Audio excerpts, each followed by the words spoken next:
This changes absolutely everything, because Ukrainians were able to find literally a hidden passage, which opens them a brand new front line against Russians, who absolutely do not expect Ukrainians to emerge from these territories.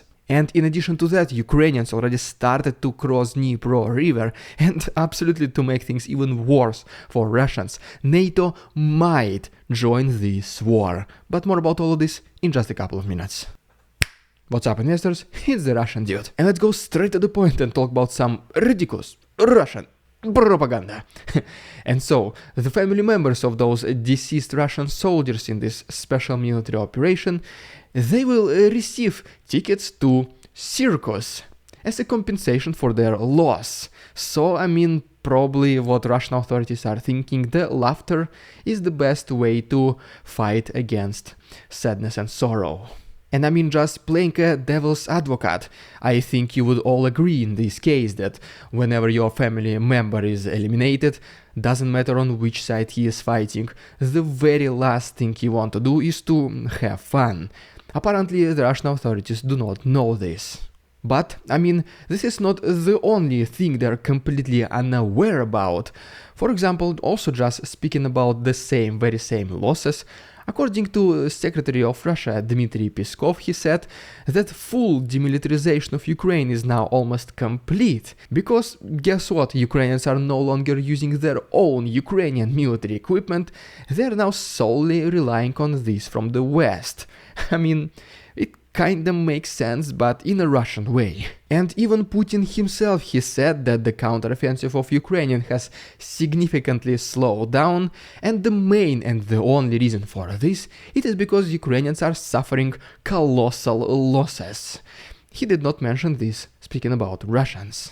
And just once again, speaking about the demilitarization of Ukraine, the Russian military representatives also mentioned that approximately 10,000 Russian soldiers received the compensation for destroying NATO equipment, which, I mean, 10,000 compensations equals 10,000 destroyed military equipment. Well, I don't think Ukraine had several thousands of tanks, several thousands of planes. But I mean, this is the mathematics 101 by the Russian military, what else can I say? And even the president of Belarus, Alexander Lukashenko, he just had to insert his 2 cents. He said that just in the very first 2 days of the beginning of Ukrainian counteroffensive, Ukrainians lost, and just pay attention here, try to believe this. In just 2 days, Ukrainians lost 40,000 soldiers being eliminated and more than 100,000 being injured. Yes, he said this only in 2 days. And I mean, if you believe him, I mean, that's probably good for you. You could be a very trustworthy and kind and innocent person. But if you don't, as you rightfully shouldn't, can you please like this video and subscribe to my channel to see how many of us right here do not believe Alexander Lukashenko. You can also follow me on Instagram. I'll continue to see your profiles, guys, and I'll just follow some of you back. The link is down below. Alright, and now let's really briefly talk about the Western support to Ukraine, then we'll move to the East and talk about the update on this Russian miraculous offensive, I guess, and then we'll switch to the South and talk about this hidden passage that Ukrainians recently discovered. And first of all, the country of Latvia is pledging all of its helicopters to Ukraine. And speaking about helicopters, Ukrainians will modify their existing flying machines with the brand new air defense system called AMPC, which is extremely superior to the one they had previously, which will allow them to protect themselves from Russian missiles. Then we have the statement by President Zelensky, who mentioned that Ukrainian pilots will start training using F-16 fighter jets in August, and most likely the very first F-16 fighter jets will arrive to Ukraine in 6 to 7 months. In addition to that, the country of Portugal is pledging additional 14 M113 armored personnel carriers to Ukraine. Then we move to the United States, where Pentagon has signed a $1.1 billion contract with Raytheon Technologies about building some AMRAAM missiles, and some of them will go to Ukraine as well. And here is a pretty interesting, funny thing. According to the very same Pentagon, they previously made some kind of an accounting mistake worth of $6.2 billion. That is why they decided to reallocate this additional $6.2 billion as military support to Ukraine. But wait, there is more, because then even the United Kingdom announced $3 billion more in support to Ukraine over the next 3 years, with $300 million in humanitarian support as soon as possible. And ultimately, this is one of the most important statements from the West as of right now, is that NATO might send its soldiers to Ukraine in case the alliance members do not provide security guarantees for Ukraine. At this very moment, this news is still very raw, so we'll see what happens. Because, yes, NATO joining Ukraine on this fight against Russia will most likely end this conflict very quickly, but at the same time it might give a very big escalation, so it needs to be a very careful decision. Alright, and now let's briefly talk about the situation in the east. I'll give you an update on this attempt of Russians to attack these territories before we go to the south and talk about this hidden passage. But first of all, as always, we just have to make a stop in the capital of Russia, Moscow, where recently several drones spontaneously penetrated the airspace of this city, but they fell on the outskirts of Moscow.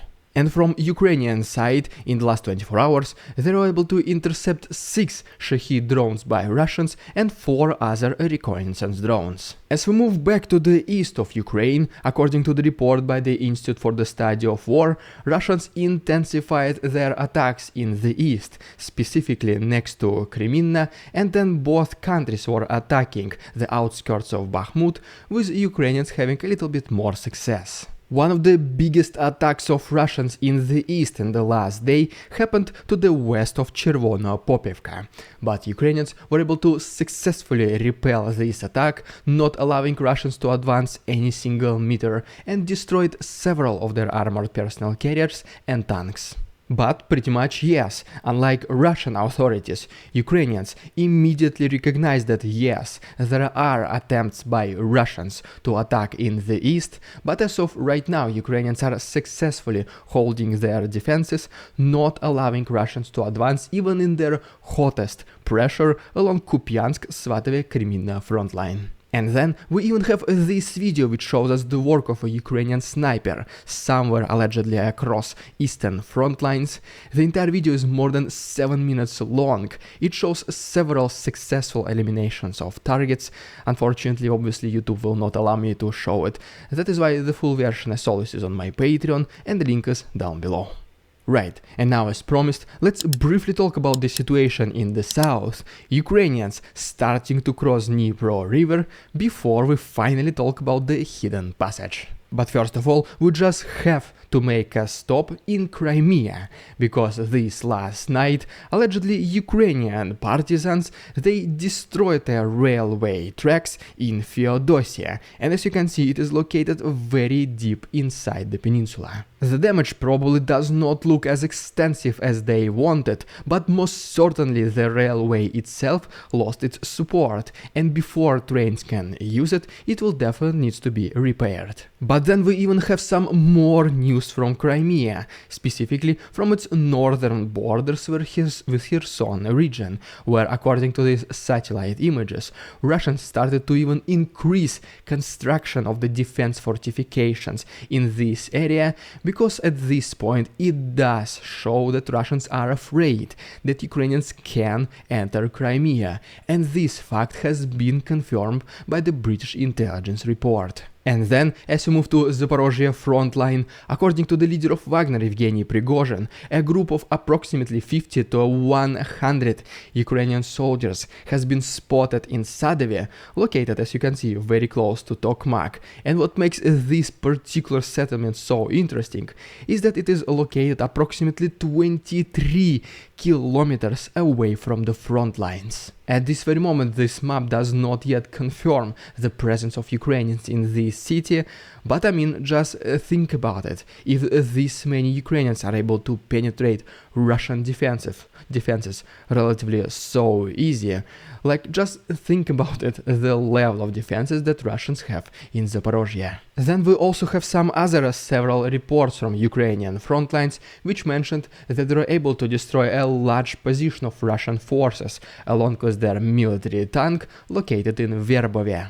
And then even more several important logistical hubs of Russians were destroyed in Novoselivka. And just in general, according to this map which shows us the changes in the last 24 hours, Ukrainians were able to liberate a little bit more territory to the north of Robotyne. But wait, there is more. According to our notorious Yevgeny Prigozhin, he confirms that yes, one of the biggest concentration of Ukrainian forces and one of their main directions of this counteroffensive in this moment happens in Zaporozhye region, with most likely their ultimate goal to go through Tokmak, then go to Melitopol and ultimately take control of this area. Which pretty much aligns with the previous statements, is that potentially one of the biggest goal of Ukrainians as a result of this counteroffensive will be to separate Crimean Peninsula from the rest of temporarily occupied territories. At the same time, Prigozhin also confirms, according to his sources, however questionable they are,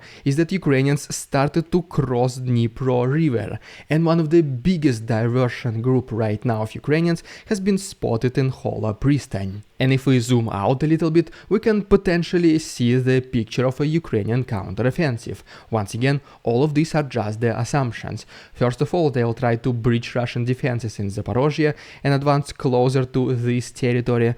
At the same time, they will try to go over the Dnipro river and land on the other side, and most likely start moving towards Crimean Peninsula as well. And ultimately, as a result of all of this, Crimean Peninsula might be separated from temporarily occupied territories as soon as Ukrainians will be able to liberate this land. And ultimately, even Anna Malyar confirmed that in the last couple of days, Ukrainians did achieve some sort of success in their Melitopol and Berdyansk directions. And to confirm this, we received this video of Ukrainian forces liberating yet another settlement in Velika Novosilka area. As always, the full video is on my Patreon, link is down below. But we do have some even more positive news. So you obviously remember Kakhovka Dam incident, and that at this very moment the Kakhovka water reservoir looks pretty much like this. It is almost fully drained. And on this map, Kakhovka water reservoir is represented by this land territory. So, do you already see what I try to say here?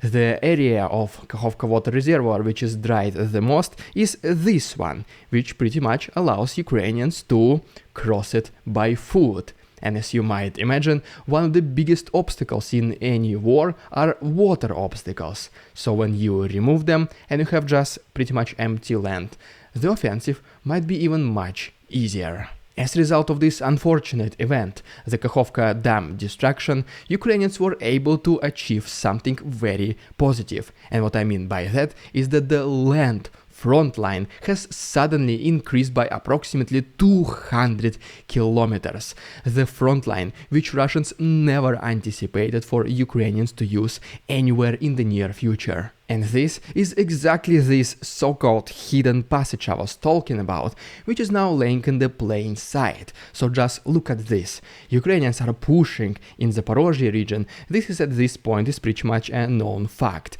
There are some diversion groups, according to Prigozhin, which landed on the other side of Dnipro river, and most likely they will start marching towards Crimean Peninsula. And now we have these brand new front lines, which Ukrainians might, and in my opinion, they should exploit to launch even more offensive forces from this direction, because once again Russians did not expect this to happen, so that is why their protection of this area might not be as significant as the one in Zaporozhye. I mean, before this would have happened, the distance between Zaporozhye Ukrainians and Kherson Ukrainians will be several hundred kilometers.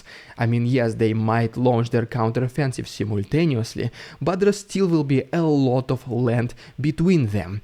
And this problem is perfectly solved by Ukrainians potentially using this hidden passage. But as always, at this very moment, these are just the wildest assumptions and estimations, and in combination with the operational silence which was asked by Ukrainian military, we will only see the results as soon as they happened. Hopefully sooner than later. And just ultimately, according to President Zelensky, the counteroffensive unfortunately is going a little bit slower than anticipated, but it does not mean that it's not going at all. I mean, he just said it literally, it's not a movie. Such things, they do take time. And one of the biggest problems, according to him, is that a very big territory of Ukraine, approximately estimated to be at 200,000 square kilometers, at this very moment is under mines. So it will take some time for Ukrainians to clear these mines as well. But ultimately, as soon as the road is clear, as soon as Ukrainians find the weak spot, with the combination of some unexpected attacks, such as for example from this hidden passage, Ukrainian counteroffensive will pick up the speed and they will crush the Russian invaders. And if you don't want to miss this, just please consider subscribing to my channel. It only takes one click. The absolutely best way to support my work is through my Patreon. You can also become my channel member or simply use a PayPal link. Everything can be found to the right and down below. Guys, be careful, there are scammers in the comments pretending to be me.